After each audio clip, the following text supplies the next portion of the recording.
people really want to see two little girls fighting out here? You want to fight the Avatar? Then let's finish this. Right here, right now. Toph Beifong has proven again and again in Avatar: The Last Airbender that her earthbending is second to none, arguably the best in the world. Even in The Legend of Korra, she effortlessly tosses Korra around like it's nothing. I know! And I'm an old lady! But if we're being honest, Korra wasn't exactly at her best during that encounter. She was still recovering from the poison and wasn't even trying to win. Sounds to me like you're scared. So, what happens if they face off under different circumstances? This time, Korra will put her skills to the test against Toph Beifong. We'll break down their strengths and weaknesses to see who comes out on top. Oh, and just to keep things fair, Korra is sticking to earth and metal bending. No water, fire, or air in this fight. Let the battle begin. Enough talk!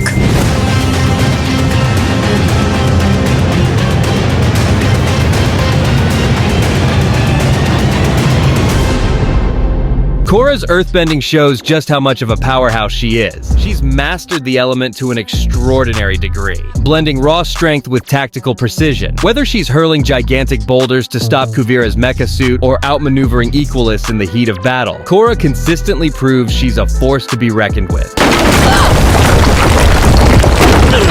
And it's not just about power. Korra has this unique ability to manipulate the environment to her advantage. Remember when she created rolling terrain to take down the lieutenant and his men in one swift move? Yeah, that was completely mind-blowing. And when Tarlok tried to trap her, she used earthbending to tear through his defenses, even rotating the back wall of his office to overwhelm him. Korra's earthbending isn't just about brute force. It's incredibly versatile too. In close combat, she uses quick bursts, pillars, and boulders to keep her opponents off balance. Like when she surprised Zahir with a hidden attack and sent the lieutenant flying into a metal wall. A fantastic example of Korra's sheer power was when Tarlok ordered a battalion of metal benders to raise massive boulders to trap non-bending protesters. Over a dozen officers worked together, with even more helping to move the platforms into trucks. Yet, Korra effortlessly neutralized their combined efforts and gently lowered the platforms they'd raised without breaking a sweat. And then, there's her talent for metal bending. Korra picked it up almost instantly, impressing even Suyin and Bolin with her natural adaptability. In short, Korra's earthbending isn't just powerful. It's versatile, precise, and a testament to why she's one of the greatest benders of her time. Still think I'm a half-baked Avatar?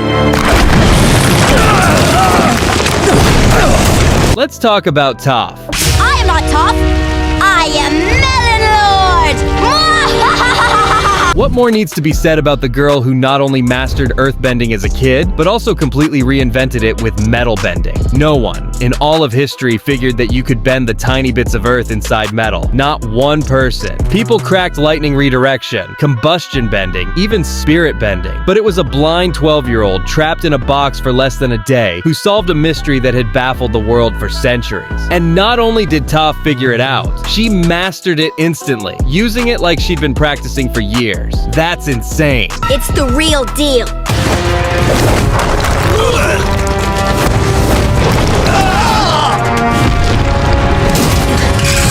Toph's combat style is something else entirely. She's a master of seismic sense, neutral jing, and advanced earthbending techniques that puts her in a league of her own. Her introductory episode alone shows her taking on multiple opponents with ease, and making them look like amateurs.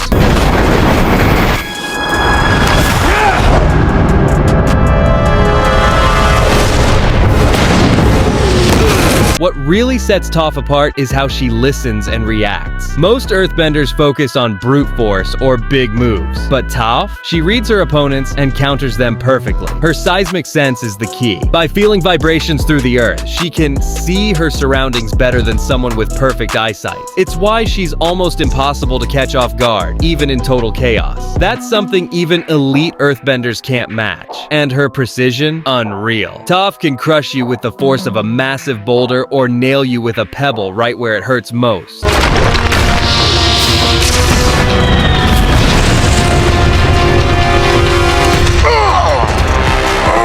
She's the perfect balance of power and accuracy. For Toph, earthbending isn't just a skill, it's her identity. It's her first love, her only love, and the foundation of everything she does. She doesn't just do earthbending, she is earthbending.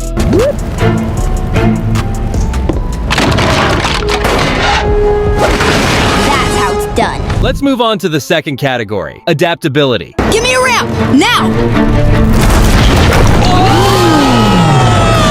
Korra's adaptability in earthbending is one of her most defining traits as the Avatar. And what's amazing is how naturally it comes to her. Unlike Aang, who struggled with earthbending because of his airbending instincts and evasive style, Korra approached it with the kind of confidence you'd expect from someone who thrives on direct confrontation. Earthbending is all about being solid, immovable, and forceful, qualities that align perfectly with Korra's personality and fighting style. She doesn't hesitate to stand her ground or face her opponents head-on, which makes earthbending feels so natural for her. Take her fight against Zahir, for example. Despite being chained, Korra used earthbending in a way that was both practical and creative. That situation forced her to think on her feet, and she adapted by combining brute strength with tactical precision. Even when she faced Kuvira in the finale, Korra stayed grounded, both literally and figuratively.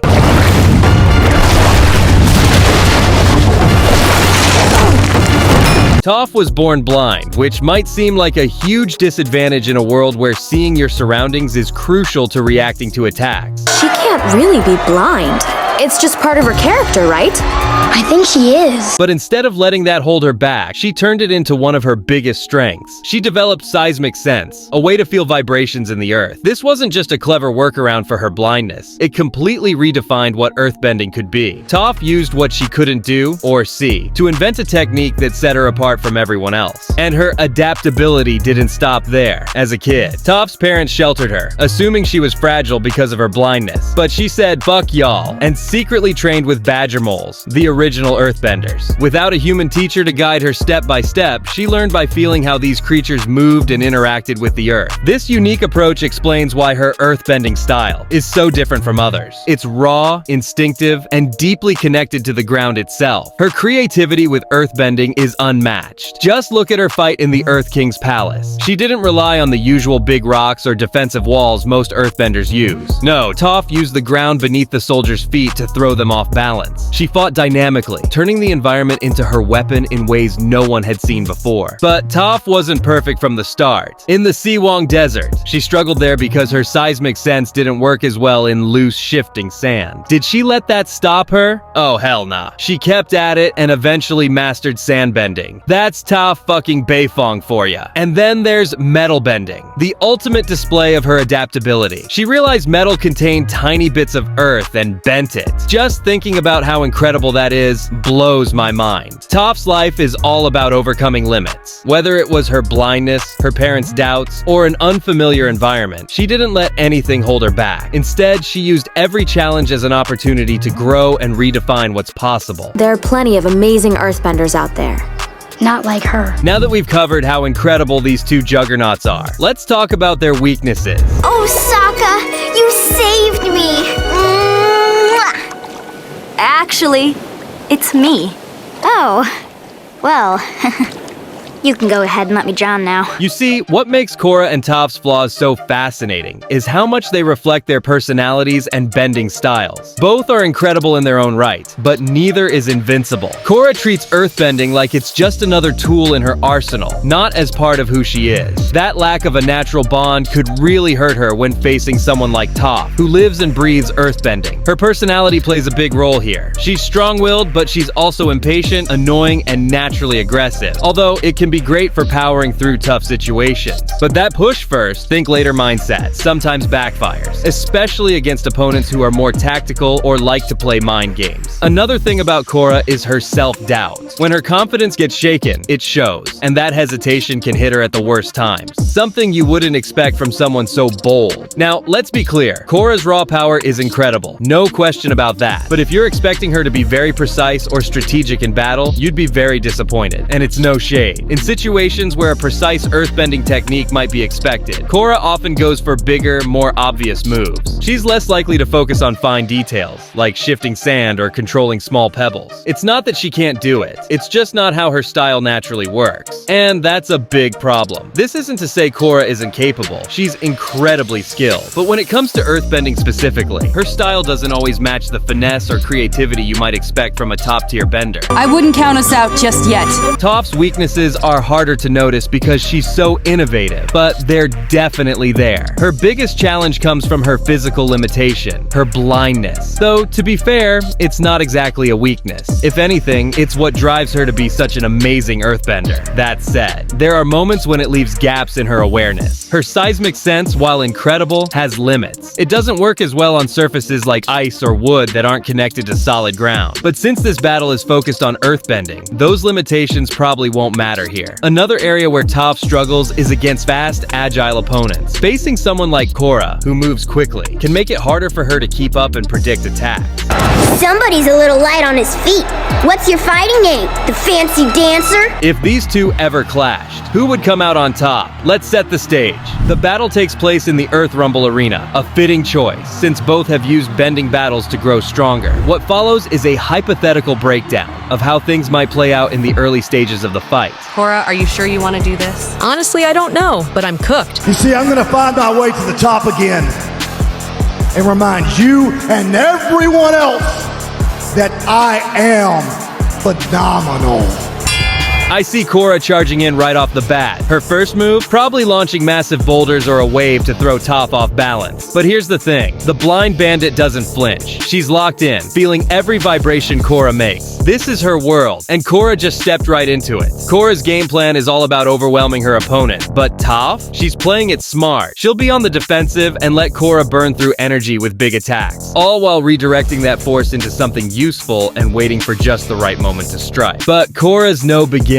She'll quickly realize that Toph isn't someone you can just bulldoze through. That's when Korra switches tactics. She might start using terrain manipulation to get the high ground or boost her jumps. However, Toph has tricks we've never seen Korra do, like earth skating, super handy for keeping up with Korra's speed. The problem for Korra? Impatience. She pushes too hard, and that's where things go south. Korra loves her big, dramatic boulders, but that's Toph's bread and jam. Instead of dodging, Toph fights back in the most Toph way possible. She uses metal bending to bind Korra's legs as she charges in. And before Korra can react, bam! A rock pillar slams into her weakest point of balance. Game over. How did she do that? She waited and listened. Toph takes the win, not because Korra isn't amazing, but because Toph's mastery is on a whole different level. It's the kind of battle Korra would never forget, and one Toph would definitely brag about forever. I am the greatest earthbender in the world. Don't you two dunderheads ever forget it. But what do you think? Do you agree with the outcome, or would you call it differently? Let me know in the comments. And don't forget to like, subscribe, and hit the notification bell for more epic matchups. This is Mind Bursters. Until next time, stay geeky. Yeah, let's break some rules.